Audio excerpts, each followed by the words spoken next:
So let's come over here to our event data and let's add a save method on our event data service. Let's start by moving this resource object up to the top here. And let's create a save method.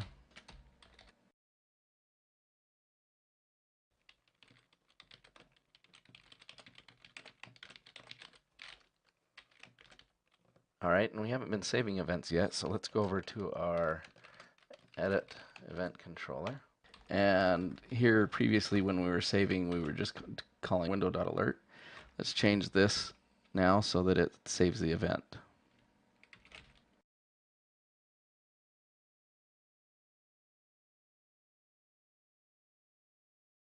Then we'll need to eject the event data service. Okay, now we just need to add a couple of references to our new event page. We'll need to add Angular resource and event data. Okay, so now we're prepared to save an event. However, there is one thing about saving an event that we need to do still. If we go to the create event page, notice there is no event ID that is specified here, but events do have IDs, and if we look at them on disk, you can see that we're saving them using the ID, so 1.json, 2.json, etc.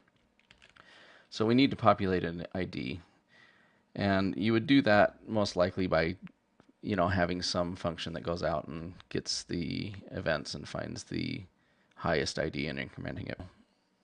We won't take time to do that for this demo. So let's just come into our event data.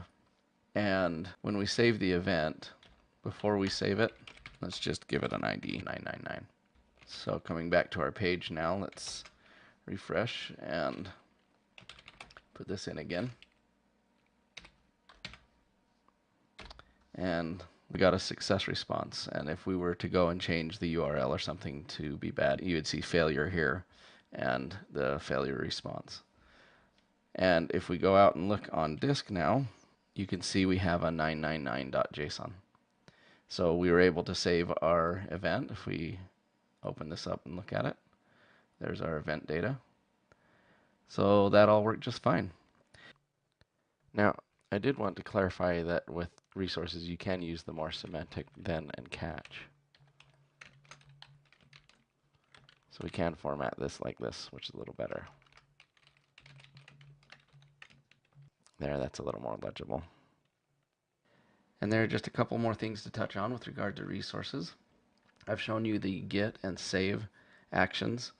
There are also 3 other actions that come built in with the resource surface. There is the query action, which is just like get, except that it expects an array to be returned. And then there are the remove and delete actions.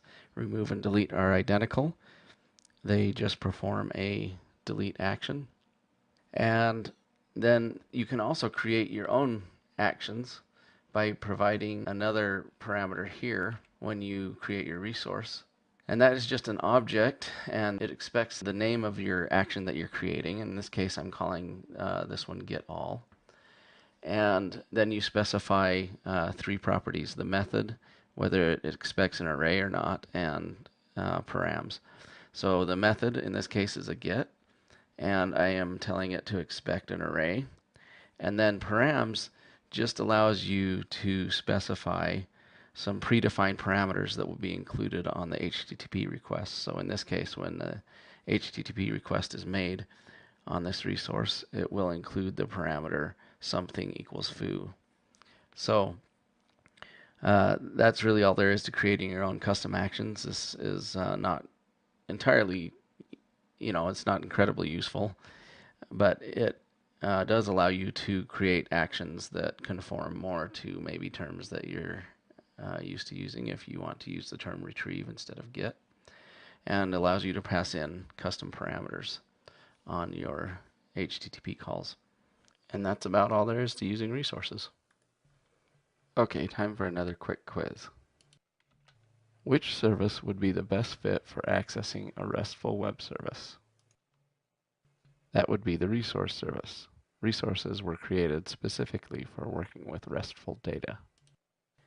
Which service would be the best fit for accessing a non-RESTful web service? That would be the HTTP service. The HTTP service is perfect for making raw HTTP calls regardless of the type of endpoint. In which module does resource reside? It's an ng resource, so you have to include that in your list of modules, and you have to reference that JavaScript file.